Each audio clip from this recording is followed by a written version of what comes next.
Everyone, बच्चों आज से हम इकोनॉमिक्स का लास्ट चैप्टर स्टार्ट कर रहे हैं, chapter number 10 foreign trade in India. आज के इस लेक्चर में बच्चों हम देखेंगे what are the different types of foreign trade and what is the role of foreign trade in India. So let's get started. आपके टेक्स्ट बुक में बच्चों पेज नंबर 93 है। Let's start reading.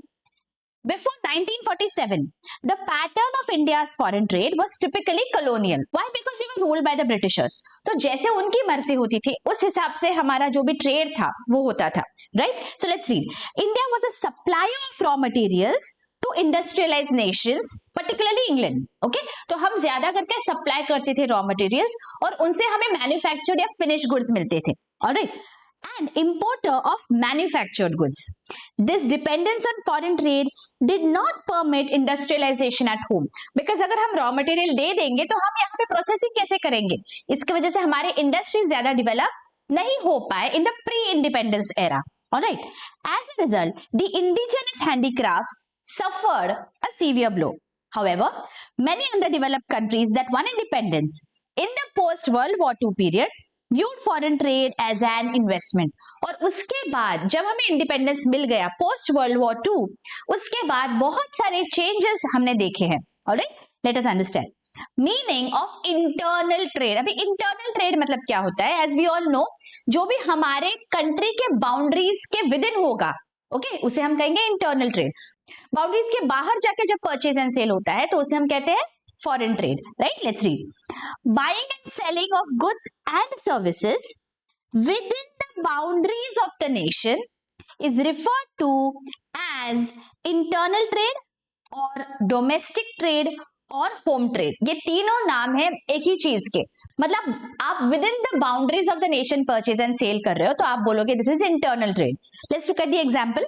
If goods produced in Maharashtra are sold to states like West Bengal, Uttar Pradesh, Tamil Nadu, it is known as internal trade.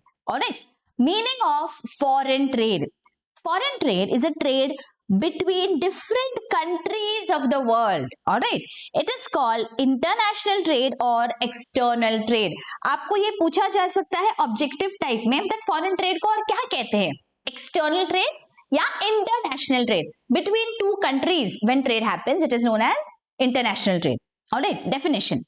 International trade consists of transaction between residents of different countries. दो countries के बीच transaction हो रहा है, मतलब at the end who is the buyer and who is the seller. कोई ना कोई रेसिडेंट है एक कंट्री का और कोई रेसिडेंट है दूसरे कंट्री का।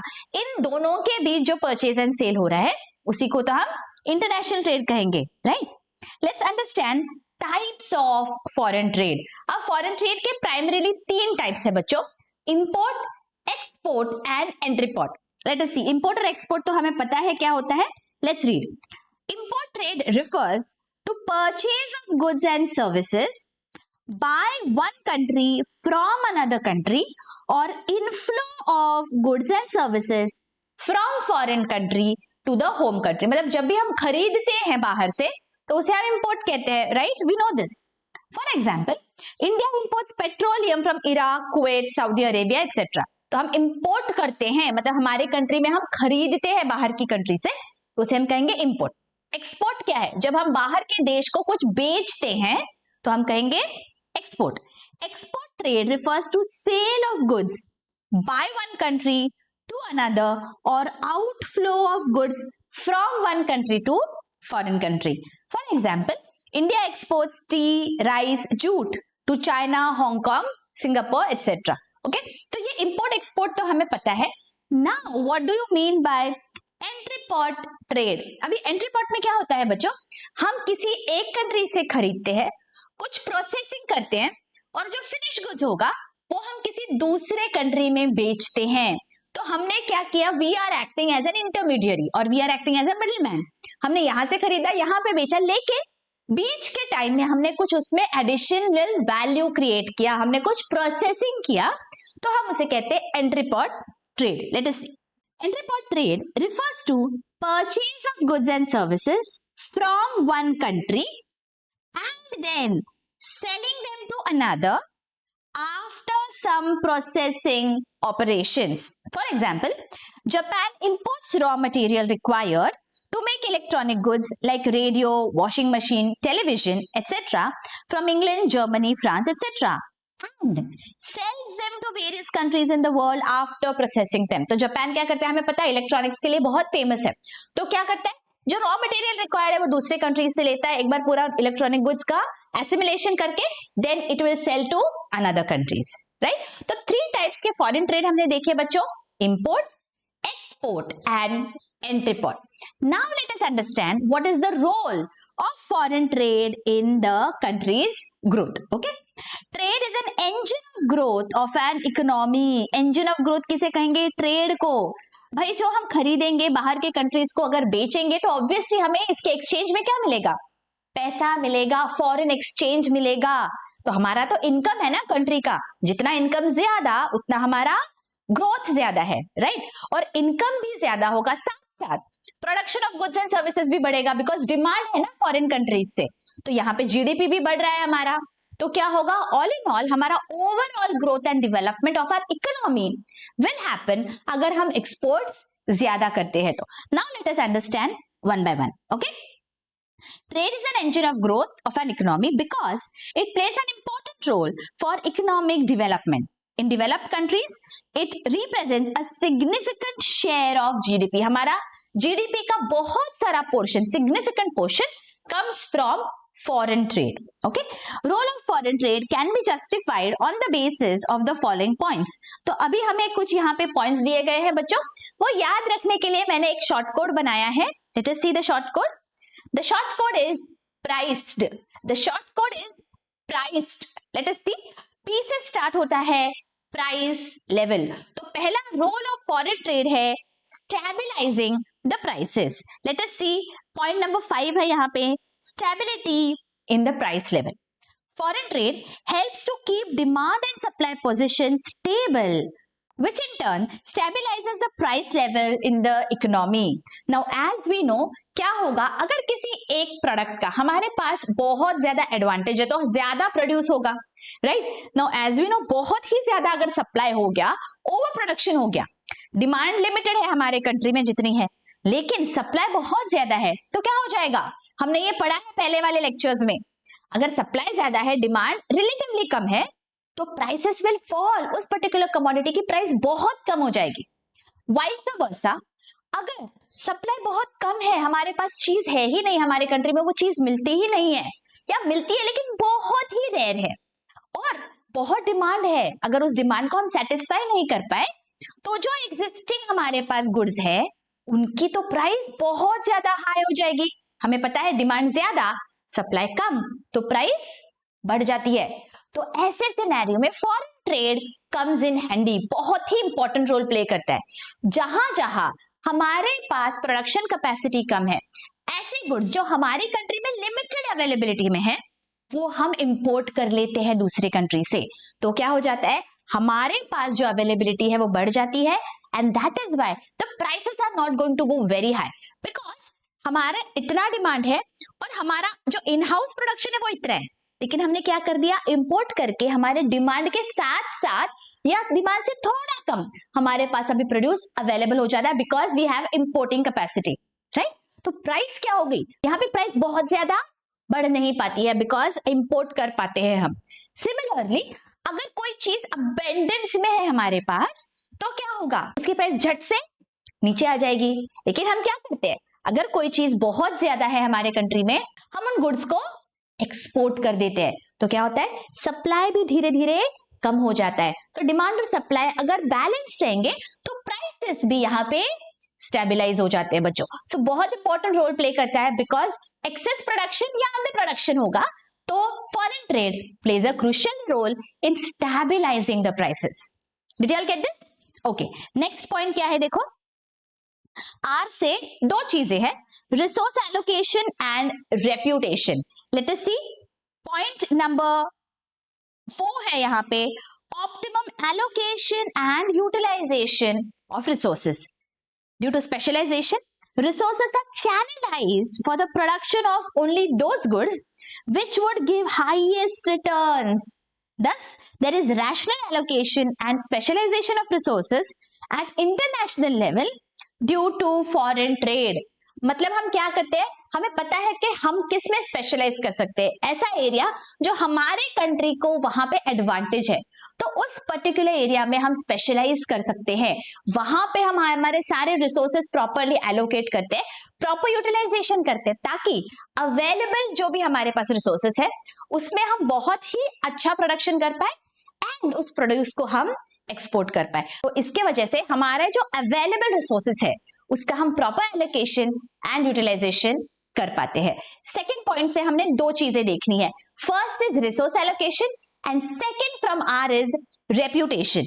लेट अस सी यहाँ पे brings reputation and helps earn goodwill.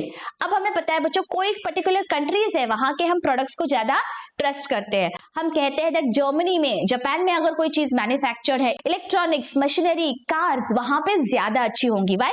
Because उन पर्टिकुलर कंट्रीज ने अपना स्पेशलाइजेशन ढूंढ लिया है और उन चीजों में वो बहुत ही अच्छा काम करते हैं। तो क्या हो गया, उन्होंने खुद के लिए एक रेप्यूटेशन, एक गुडविल क्रिएट कर ली है। Right, let us read. Exporting country can earn reputation and goodwill in the international market.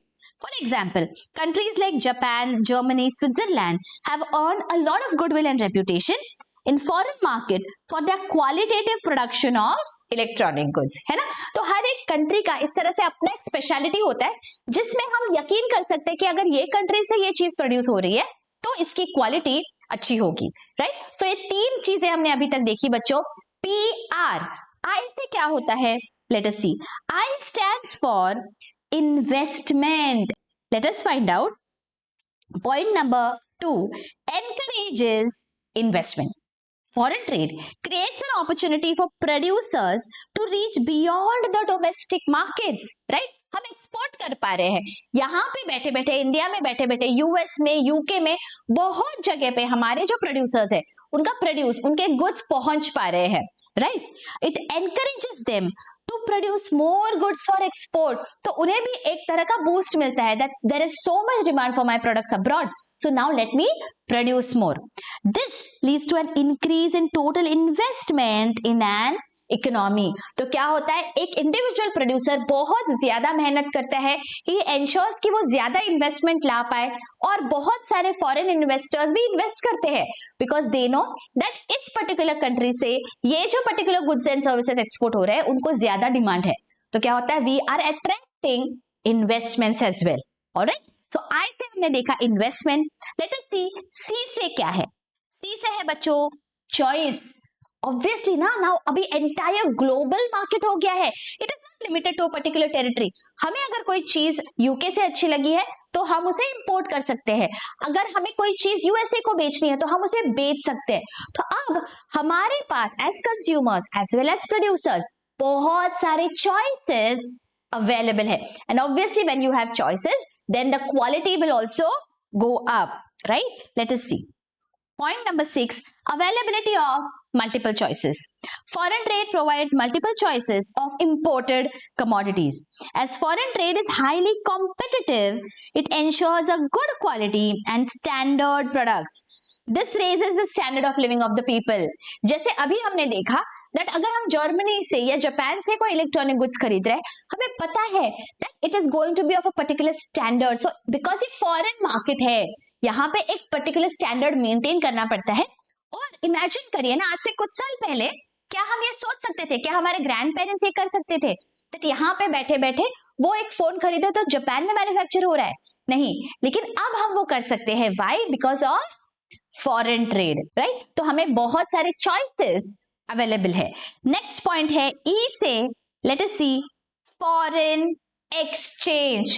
Now obviously foreign trade कर रहे हो तो आपके पास बाहर के देश की करेंसी आएगी, तो आपके foreign exchange reserves are going to go up. So let us see point number 1, to earn foreign exchange. Foreign trade provides foreign exchange which can be used for very productive purposes. Foreign trade is a remarkable factor in expanding the market and encouraging production of goods. Obvious है कि अगर आप कुछ चीजें बेच रहे हो तो आपके फॉरेन एक्सचेंज रिजर्व्स बढ़ेंगे, और अगर आपके फॉरेन एक्सचेंज रिजर्व्स बढ़ेंगे तो आपकी कंट्री का जो इकोनॉमी है वो थोड़ा स्टेबिलाइज हो सकता है। Okay, it enjoys a better position as compare to other countries in the world. Right, and last point है डी से, let us see what is it. division of labor. Let us see point number 3, division of labor and specialization. Foreign trade leads to division of labor and specialization at world level. Some countries have abundant natural resources. They export raw material and import finished goods from countries which are advanced in skilled manpower. Thus, foreign trade gives benefit to all countries, thereby leading to division of labor and specialization. Now, जैसे कि हमें पता है हमारे country का सबसे ज्यादा strength क्या है, हमारे पास मैन पावर है ज्यादा, राइट? तो हमारा जो इंडियन सब कॉन्टिनेंट है यहाँ पे ज्यादा करके चीजें मैन्युफैक्चर की जाती है, बहुत सारे कंज्यूमर गुड्स यहाँ पे मैन्युफैक्चर होते हैं. व्हाई? बिकॉज मैन पावर हमारे पास ज्यादा है. That is our specialisation. So that is why many developed countries जहां पे मैन पावर बहुत कम है, जहां पे ज्यादा एक्सपेंसिव मैन पावर है, तो वो क्या करते हैं, उनके रॉ मटेरियल्स यहाँ देते हैं, यहाँ पे मैन्युफैक्चर होता है and then it goes to those countries. मतलब यहाँ का जो स्पेशलाइजेशन है हमारे कंट्री का वो यूज हो जाता है. Every country has its own specialisation. तो इस तरह उस पर्टिकुलर कंट्री का जो भी स्पेशलाइजेशन है वो प्रॉपर यूज हो जाता है. सो ये रोल प्ले करता है foreign trade in the development of the country. Let us quickly revise this. हमारा शॉर्ट कोड है बच्चों प्राइस्ड. सिंपल शॉर्ट कोड है priced. Let us see. P से है stability in the prices. R से दो चीजें हैं, reputation and resource allocation. I से है इन्वेस्टमेंट्स. सी से चॉइसेस. ई से फॉरेन एक्सचेंज एंड डी से division of labour and specialisation. I hope ये लेक्चर आपको बहुत अच्छे से समझ गया यहाँ तक बच्चों. अगर कोई भी डाउट है please feel free to ask in the comment section. मिलते हुए आपको नेक्स्ट लेक्चर्स में. Till then take care, bye bye.